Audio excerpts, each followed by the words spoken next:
एक तरफ हजारों युवा हाथों में कैमरा लेकर देश के सरकारी स्कूलों की बदहाली दिखा रहे हैं और दूसरी तरफ पश्चिम बंगाल से आई एक ऐसी खबर ने इस पूरे अभियान को सवालों के घेरे में खड़ा कर दिया है, जिसने सियासत को भी गरमा दिया। सवाल यह है कि क्या एक सरकारी स्कूल की बदहाली का वीडियो बनाना इतना बड़ा गुनाह हो गया कि घर में घुसकर मारपीट की नौबत आ जाए?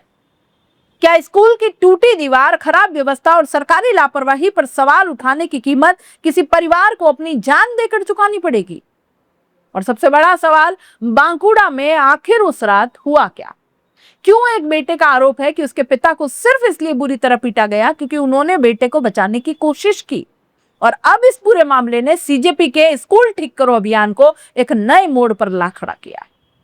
जंतर मंतर पर आंदोलन के बाद कॉकरोच जनता पार्टी यानी सीजेपी ने अब देश भर में स्कूल ठीक करो अभियान शुरू कर दिया है। दावा यह है कि इस अभियान के तहत युवा सरकारी स्कूलों में जाकर वहां की वास्तविक स्थिति देख रहे हैं, वीडियो बना रहे हैं और सरकार के सामने सवाल रख रहे हैं।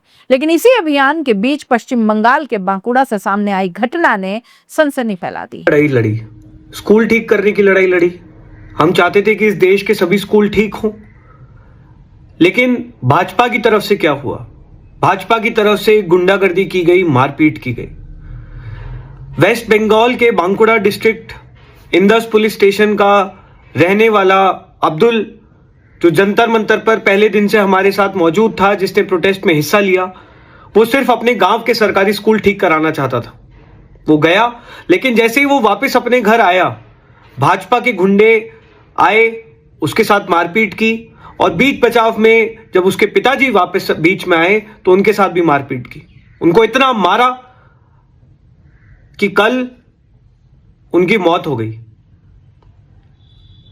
पूरे देश भर में हम लोग शिक्षा की बात कर रहे हैं, हम वोट तो मांगने नहीं जा रहे हैं, हम तो सिर्फ चाह रहे हैं कि हमारे देश के स्कूल ठीक हो।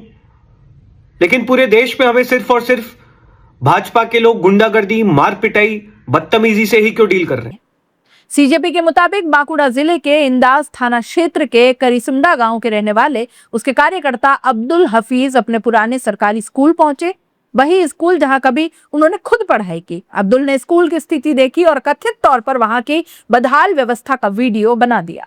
सीजेपी का आरोप है कि इसके कुछ ही घंटे बाद उनके घर पर हथियारों से लैस लोगों ने हमला कर दिया और इस हमले में अब्दुल के पिता जनाब मफीक गंभीर रूप से घायल हो। बताया गया कि उन्हें सर पर गंभीर चोट लगी। अब्दुल का आरोप है कि हमलावरों ने उनसे स्कूल की बदहाली को लेकर बनाया गया वीडियो डिलीट करने और कथित तौर पर माफी मांगने वाला वीडियो रिकॉर्ड करने का दबाव बनाया, लेकिन अब्दुल ने ऐसा करने से इनकार कर दिया। इसके बाद कथित तौर पर मारपीट और बढ़ गई। अब्दुल ने अस्पताल से एक वीडियो जारी कर अपने ऊपर हुए हमले के बारे में गंभीर आरोप लगाए। दावा किया कि हमलावरों के पास लोहे के सरिया जैसी चीजें थी और एक बार उनके गले की तरफ भी किया गया। अब्दुल का कहना है कि अगर वो वार सीधे लग जाता तो उनके मौके पर मौत हो सकती थी। उनका दावा है कि उनके पिता जब उन्हें बचाने के लिए बीच में आए तो उनके साथ भी बुरी तरह मारपीट की गई और फिर आई वो खबर जिसने पूरे मामले को और गंभीर बना दिया। 15 अगस्त को अब्दुल के पिता मफीक की मौत हो जाती। सीजेपी का आरोप है कि हमले में लगी गंभीर चोटों के बाद उनकी हालत बिगड़ती चली गई और आखिरकार उन्होंने दम तोड़ दिया। ऐसी ही रिपोर्टों में भी पिता की मौत और हमले के आरोपों का उल्लेख किया गया है। अब यहां से मामला सिर्फ एक परिवार का नहीं रह जाता, क्योंकि सीजेपी ने सीधे तौर पर आरोप लगाया कि इस हमले के पीछे भाजपा से जुड़े लोग थे। सीजेपी के नेता आशुतोष रांका ने इस घटना पर तीखी प्रतिक्रिया देते हुए आरोप लगाया कि स्कूल ठीक करने की मुहिम चलाने वालों के साथ गुंडागर्दी की जा रही है। उन्होंने सवाल उठाया कि जब देश के सरकारी स्कूलों को बेहतर बनाने की बात की जा रही है, जब बच्चों के लिए बेहतर शिक्षा और बेहतर सुविधाओं की मांग की जा रही है, तो फिर इसका जवाब मारपीट से क्यों दिया जा रहा है? उन्होंने दावा किया कि अब्दुल जंतर मंतर के आंदोलन में पहले दिन से सीजेपी के साथ मौजूद थे और अपने गांव के सरकारी स्कूल को लेकर सवाल उठा रहे थे। सीजेपी के संस्थापक और राष्ट्रीय संयोजक अभिजीत दीपके ने भी मामले को लेकर आरोपियों की गिरफ्तारी की मांग की है। दीपके का कहना है कि अब्दुल ने उसी सरकारी स्कूल का निरीक्षण किया था जहां उन्होंने कभी खुद पढ़ाई की थी और बेहतर स्कूल की मांग करना कोई अपराध कैसे हो सकता है? लेकिन इस पूरे मामले में एक दूसरा पक्ष भी सामने आया, क्योंकि भाजपा की तरफ से लगाए गए आरोपों को लेकर अलग रुख सामने आया है। वहीं पुलिस कार्रवाई को लेकर भी जानकारी सामने आई है। रिपोर्टों के मुताबिक पुलिस ने मामले में कार्रवाई शुरू की है, कुछ लोगों को हिरासत में लिया है। एक रिपोर्ट में 8 लोगों की गिरफ्तारी का भी उल्लेख है। यानी अब सबसे बड़ा सवाल यह है कि क्या इस हमले के पीछे वास्तव में राजनीतिक कार्यकर्ताओं की भूमिका थी? अगर थी तो वो कौन लोग थे? क्या उनका किसी राजनीतिक संगठन से सीधा संबंध था? क्या अब्दुल को सचमुच स्कूल की बदहाली का वीडियो हटाने के लिए धमकाया गया था? क्या उनसे माफी मांगने वाला वीडियो रिकॉर्ड करवाने की कोशिश की गई थी? और सबसे अहम, क्या अब्दुल के पिता मफीक की मौत का इस हमले से कोई सीधा संबंध है? इन सवालों का अंतिम जवाब जांच और पुलिस कार्रवाई के बाद ही साफ होगा। लेकिन एक सवाल ऐसा है जिसका जवाब हर सरकार को देना चाहिए। सरकारी स्कूल आखिर किसके हैं? वो किसी पार्टी के नहीं है, वो किसी नेता की निजी जागीर भी नहीं है। वो देश के बच्चों के स्कूल हैं। उन स्कूलों में गरीब का बच्चा पढ़ता है, मजदूर का बच्चा पढ़ता है, किसान का बच्चा पढ़ता है। और अगर कोई नागरिक उन स्कूलों की हालत पर सवाल उठाता है या उनकी बेहतरी चाहता है तो उसका जवाब बहस होना चाहिए, जांच होनी चाहिए, आश्वासन होना चाहिए, सुधार होना चाहिए, मारपीट या हत्या नहीं। अगर स्कूल खराब है तो स्कूल ठीक कीजिए।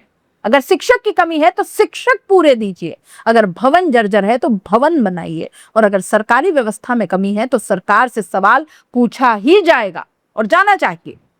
यही लोकतंत्र। लेकिन अब बांकुड़ा की इस घटना ने स्कूल ठीक करो अभियान के सामने एक और बड़ा सवाल खड़ा कर दिया। क्या देश में सरकारी स्कूलों की बदहाली दिखाने वालों को भी डराया जाएगा? क्या सवाल पूछने से पहले लोगों को सोचना पड़ेगा कि कहीं उनकी आवाज की कीमत उनके परिवार को तो नहीं चुकानी पड़ेगी?